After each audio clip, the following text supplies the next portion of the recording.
Imagine being so rich that the US government basically looks at your company and says, yeah, we're going to need to stop that. That was John D. Rockefeller. At his peak, Rockefeller's Standard Oil Company controlled roughly 90% of America's oil refining business. He became America's first billionaire, but one of the most powerful corporate empires in history, and eventually gave away hundreds of millions of dollars. Behind that fortune was a business strategy so aggressive that Rockefeller became the face of the American monopoly. He crushed competitors, negotiated secret railroad deals, bought companies that refused to cooperate, and helped create an empire so powerful the Supreme Court eventually ordered it to be broken up in part. Sounds very similar to JP Morgan. And somehow, that breakup made Rockefeller even richer. Here's how it happened. Rockefeller wasn't born rich. He was born in New York in 1839. He eventually moved to Cleveland and started working as a bookkeeper, and he became obsessed with numbers. While thousands of people were rushing towards Pennsylvania hoping to discover oil, Rockefeller realized something important. Finding oil was risky, refining it wasn't. Instead of gambling on where the next oil would appear, Rockefeller invested in refineries that turned crude oil into some useful products like kerosene. This is the same old story that they say the money isn't in finding gold, it's in selling the shovel to the people that are going to dig for it.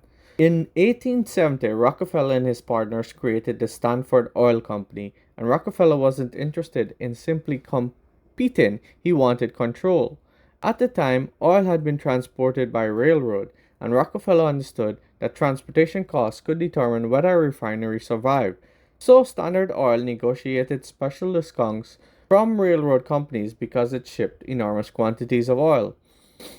But some arrangements went even farther. Standard Oil could benefit from favorable rates while smaller competitors paid more. Rockefeller could then approach struggling refinery owners and eventually give them two options: sell to Stanford Oil or compete against a company that could operate more cheaply than you.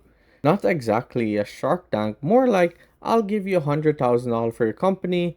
If I say no, then next year I'll give you a bankruptcy lawyer for $100,000. During the infamous Cleveland massacre of 1872, Stanford Oil acquired a huge portion of Cleveland refinery industry in only a few months, and Rockefeller's empire exploded.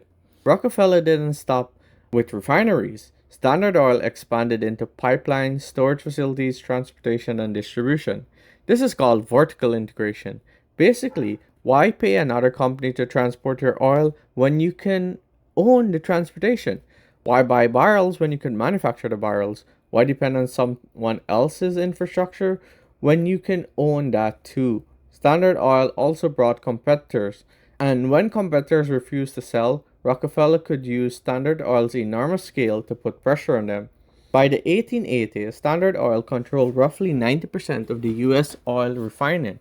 Rockefeller had effectively created an oil empire, but America was beginning to notice. One of Rockefeller's most famous critics was journalist Ida Tarbell. It's so interesting that his name is Tarbell and is a journalist for oil apparently. And this was personal. Tarbell's father had worked in Pennsylvania oil industry and had been hurt economically by Stanford Oil's rise. Beginning in 1902, she published a massive investigation into the company. She documented Standard Oil's secret railroad arrangements, aggressive acquisition, and methods of eliminating competitors. The articles became incredibly influential. Rockefeller had spent decades presenting himself as a disciplined businessman. Tarbell helped turn him into America's ultimate symbol of corporate greed. Meanwhile, the government was becoming increasingly hostile towards giant monopolies. Eventually, Standard Oil dominance landed in the biggest fight of its existence.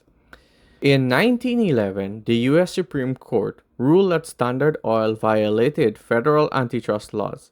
The punishment was enormous. Standard Oil was ordered to break itself into more than 30 separate companies. It sounds like Rockefeller had finally lost, except there was one tiny problem. Rockefeller owned shares in Standard Oil. When the company was broken apart, he received shares in their new companies, and several of those businesses became incredibly valuable. Companies descended from Standard Oil eventually included names like Exxon, Mobil, and Chevron. As the value of those companies increased, so did Rockefeller's fortune. The government broke apart his monopoly and helped turn him into America's first billionaire. The almost cartoonishly ironic. It just shows how ineffective the government is even back then. But there's another side of Rockefeller's story. Later in life, he became one of history's greatest philanthropists. He donated hundreds of millions of dollars to education, medicine, and scientific research. His money helped establish the University of Chicago, the Rockefeller Foundation. So, the same man who became a symbol of ruthless capitalism also helped create the model for modern billionaire philanthropy.